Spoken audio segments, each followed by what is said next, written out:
Hello students, welcome to my YouTube. Sorry for yesterday, मैं कल video post नहीं कर पाया, पर आज हमारा काफ़ी इंटरेस्टिंग वीडियो होने वाला है। That is regarding final accounts के एडजस्टमेंट्स। एग्जाम में बहुत इशू क्रिएट करता है, आपको पता है। एचएससी बोर्ड एग्जाम यानी एचएससी कॉमर्स वालों को 12 मार्क्स का, जो कि एग्जिस्टिंग 15 मार्क का हुआ करता था, पर अभी इट नो लॉन्गर एग्जिस्ट, तो 12 मार्क का फाइनल अकाउंट आता है एग्जाम में। अगर आपको पूरे 12 मार्क फेच करने हैं तो आपको एग्जैक्टली क्या करना पड़ेगा यार। So as you can see, मैंने एडजस्टमेंट्स को कुछ कैटेगराइज किया है डिफरेंट कैटेगरी में, आप देख सकते हैं। ठीक है, मैंने आप देख सकते हैं, तो मैंने नॉर्मल एडजस्टमेंट रखा है, adjustment category 1 type, adjustment category 2 type, adjustment category 3 type, और उसके बाद लिखे हिडन एडजस्टमेंट। अब सारी चीज़ें तो हम कवर नहीं कर पाएंगे इस पर्टिकुलर वीडियो में, तो इस वीडियो को हम अलग अलग सेक्शन में डिवाइड करेंगे। Okay, so you don't need to worry about it. अभी वो कैसे हम डिवाइड करेंगे अलग अलग सेक्शन में, लेट्स सी। तो सबसे पहले आज के हमारे सेशन में हम कंप्लीट कोशिश करते हैं कि हम एडजस्टमेंट 1 टाइप को कंप्लीट करें विद प्रॉपर करेक्शंस या विद प्रॉपर अंडरस्टैंडिंग। हमें कोई इशू नहीं होना चाहिए। तो let's start without wasting further time. या सो एडजस्टमेंट 1 में आप देख सकते हैं, एडजस्टमेंट 1 टाइप की कैटेगरी में कितनी एडजस्टमेंट है? Closing stock, outstanding expense, prepaid expense, interest on capital, depreciation, bad debts and advertisement. इतनी एडजस्टमेंट आपको विदाउट फेल फाइनल अकाउंट में आनी ही चाहिए, बेसिक्स एडजस्टमेंट, अगर आपको ये सम करना है। ओके, क्योंकि एडजस्टमेंट का फंडा क्या है, आप देखोगे ना, जो आपका अकाउंट्स है, ट्रेडिंग, पीएनएल, पार्टनर्स कैपिटल और current account and balance sheet, वो चार चीज को आप मिला के समझ लो 6 मार्क्स है। एंड 6 मार्क्स का पोर्शन जो है वो एडजस्टमेंट को है, तो 6 6 is equal to 12, half of marks हर एक इफेक्ट को है हमारे इसमें। तो इन टोटल कितना काउंट होता है? वो 12 मार्क्स। तो 12 मार्क्स फेच करना is not a big deal, ज्यादा मुश्किल नहीं है। Okay, so very first thing, closing stock. Closing stock को आपको पता है हमें क्या दिया रहता है? क्लोजिंग स्टॉक में हमें दिया रहता है, क्या दिया रहता है हमें? एक फेस वैल्यू, एक हमें क्या दी रहती है? कॉस्ट प्राइस, और दूसरी क्या दी रहती है? Market price. तो कॉस्ट प्राइस अगर दी है 50,000, है ना, और मार्केट प्राइस दी है 60,000, तो हम कौन सी वैल्यू लेते हैं? विच एवर इज लोअर, यानी दोनों में से छोटी कौन है? 50। तो दूसरा हम इफेक्ट क्या मान के चलते हैं? इसका मेन रीजन क्या है? Principle of conservatism. Principle of conservatism बोलता है जो भी फ्यूचर के नियर पॉसिबल लॉसेस हैं उनको पहले से आप क्या कर लो?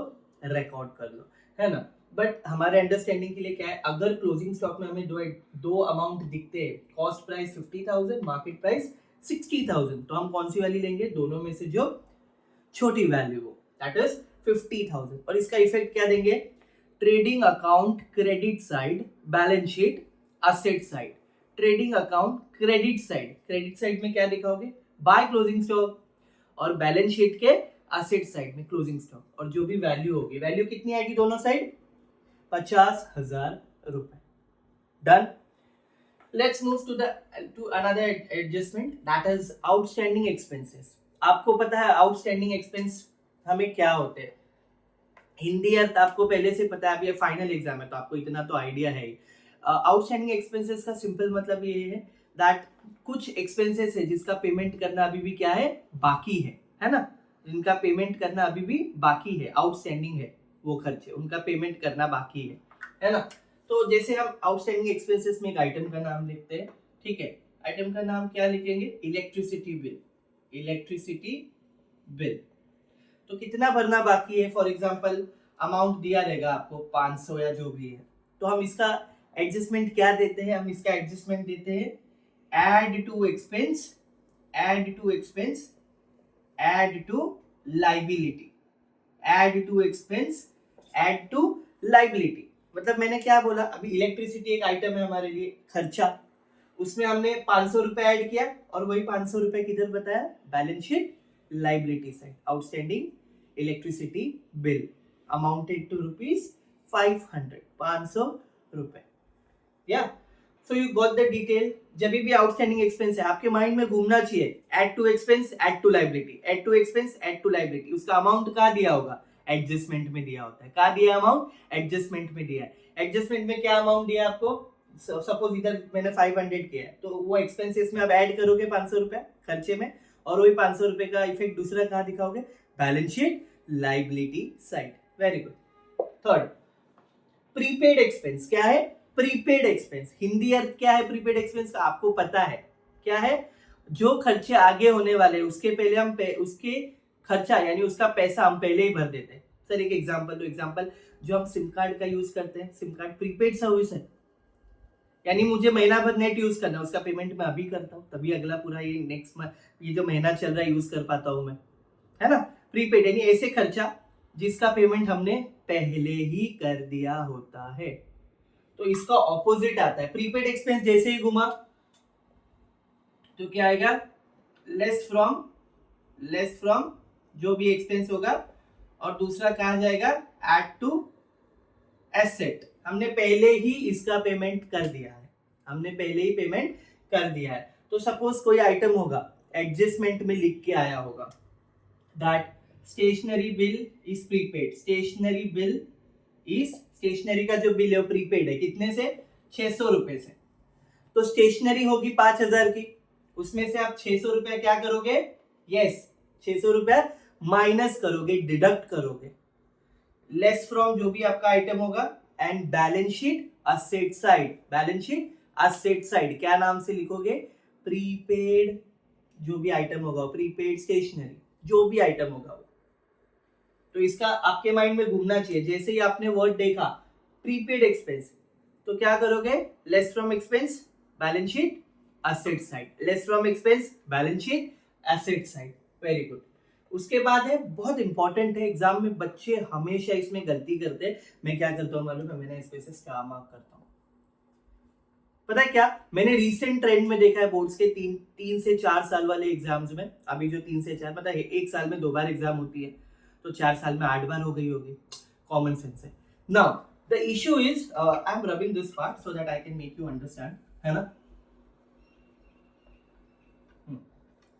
इशू कहाँ आता है पता है, इशू आता है समझने में। कहाँ समझने में इशू आता है पता है, सी यहाँ पे आपको 2 बैलेंस दिए रहते हैं। एक दिया रहता है कैपिटल अकाउंट, क्या दिया रहता है, capital account of Ram and Shyam, और दूसरा दिया रहता है करंट अकाउंट। क्या दिया रहता है, current account of Ram and Shyam.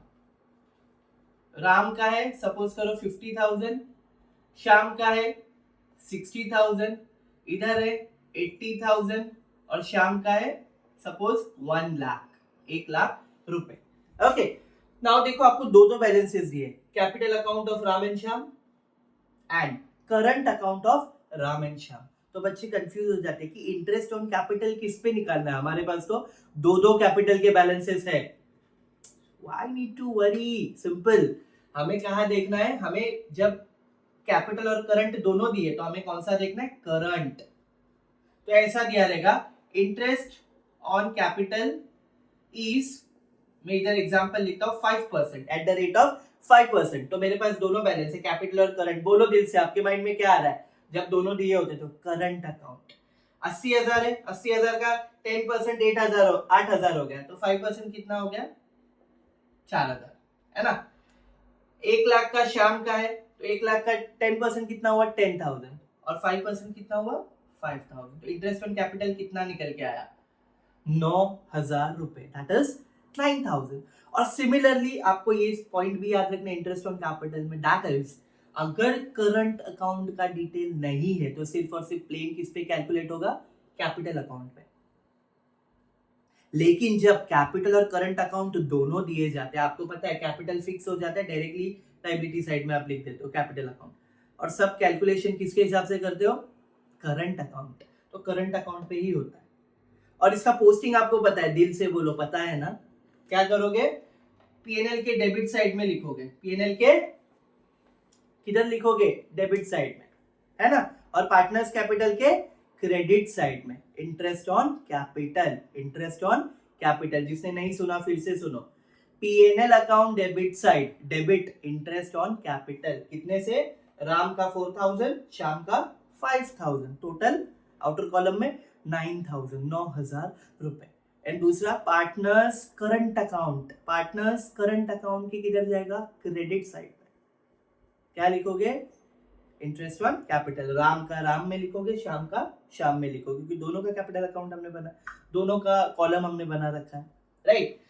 And next is very important, bad debts. क्या है? Bad debts. बैड डेट्स बहुत इंपॉर्टेंट है हमारे लिए एग्जाम पॉइंट ऑफ व्यू से, है ना। इसके लिए हमें 4 चीजें समझनी होगी। आपको फॉर्मूला पता है बैड डेट्स का? फॉर्मूला क्या है आपको पता है? बैड डेट्स क्या है? Bad debts plus new bad dates plus new bad dates plus new reserve for doubtful debts, new RDD and less old RDD. ये तीनों का जो भी टोटल है, इसमें से ये माइनस होता है, फिर टोटल आती है ना। आपको बैड डेट्स कहाँ मिलता है? आपको बैड डेट्स मिलता है ट्रायल बैलेंस में। कहाँ मिलता है? ट्रायल बैलेंस में। कौन से साइड में? ट्रायल बैलेंस के डेबिट साइड में। अगर ट्रायल बैलेंस का डेबिट साइड दिया है तो ओल्ड आरडीडी कहाँ मिलती है? ट्रायल बैलेंस के क्रेडिट साइड में। आपको ट्रायल बैलेंस दिया होता है, डेबिट साइड के कुछ आइटम्स होते हैं और क्रेडिट साइड के कुछ आइटम्स होते हैं। तो सिंपल बात, बैड डेट्स और ओल्ड आरडीडी, बैड डेट्स और ओल्ड आरडीडी आपको कहाँ देखने मिलेगी? ट्रायल बैलेंस के अंदर। कहाँ देखने मिलेगी? ट्रायल बैलेंस के अंदर। ओके, ये देखिए ट्रायल बैलेंस के अंदर देखने मिलेगी। लेकिन न्यू बैड डेट्स और new RDD, new bad debts और न्यू आरडीडी हमेशा हमें कहाँ देखने मिलती है? हमेशा हमें कहाँ देखने मिलती है? Obviously adjustments. कहाँ देखने मिलती है? एडजस्टमेंट्स। उसकी पोस्टिंग करने से पहले, उसको समझने से पहले हमें ये पता होना चाहिए कि कौन सा आइटम हमें कहाँ मिलता है, राइट। सो बैड डेट्स और न्यू आरडीडी का कितना, ओल्ड आरडीडी का क्या इफेक्ट आता है? वन इफेक्ट, सिंगल इफेक्ट आता है, क्योंकि हम कहाँ से इसको लाते हैं? ट्रायल बैलेंस से लाते हैं। बैड डेट्स भी ट्रायल बैलेंस से आता है, ओल्ड आरडीडी भी ट्रायल बैलेंस से आता है, तो उसका कितना इफेक्ट होगा? Only and only single effect. लेकिन न्यू बैड डेट्स और new RDD, new bad dates and new RDD हमें कहां से मिलती है? एडजस्टमेंट्स। तो एडजस्टमेंट्स का कितना होता है? 2 और मोर देन 2 इफेक्ट्स, 2 और मोर देन 2 इफेक्ट्स, 2 और मोर देन 2 इफेक्ट्स, राइट। ये होता है एडजस्टमेंट्स का। तो एडजस्टमेंट हमें पता है क्या होता है। जब भी न्यू बैड डेट्स वाली एडजस्टमेंट आएगी या तो न्यू आरडीडी वाली एडजस्टमेंट आएगी, आपको एक चीज पता होना चाहिए न्यू बैड डेट्स और न्यू आरडीडी से रिलेटेड, दैट वो क्या है कि दोनों क्या होते हैं? Less from debtors. क्या होती है?